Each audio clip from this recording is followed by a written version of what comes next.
Jis tarp svetimų veidų,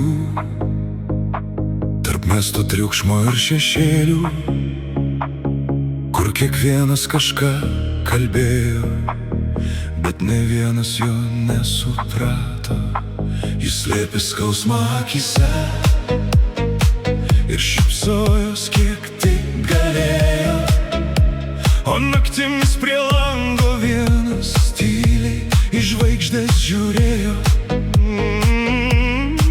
Gal kažkur virš tamsaus dangaus dar Dievas žmogų išgirs, gal kai pavargusi širdis meldžias paskutinį kartą dar. Jis ne vienas, bet lyg visų pamirštas,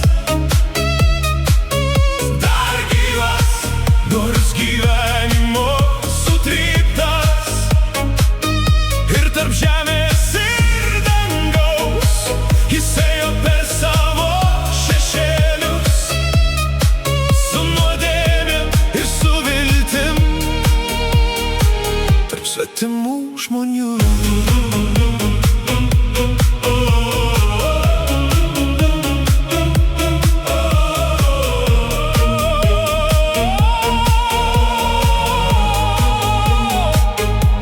Neprašė stebuklų, neieškojo garbės ar aukso, tik kartais tyliai pažvelgdavo aukštyn, kai viduje riedėjo viskas žemyn.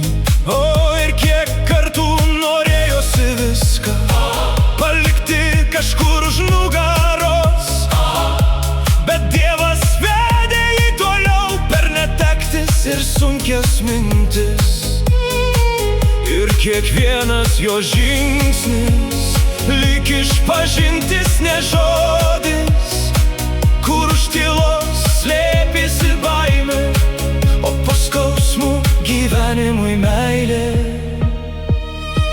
Gal buvo nuodėmių daug, gal puolė kaip ir visi žmonės, bet savo sielos nepardavė už lengvą kelią ir pilnas kišenės.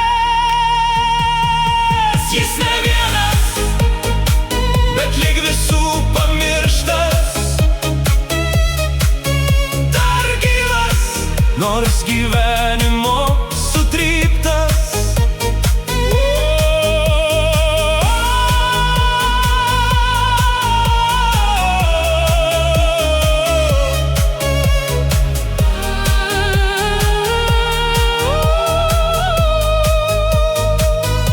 Tarp žemės ir dangaus jis ėjo per savo šešėlius, su nuodėmėm ir su viltim,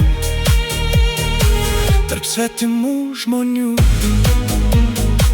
Jis tarp svetimų žmonių, bet kažkur ten,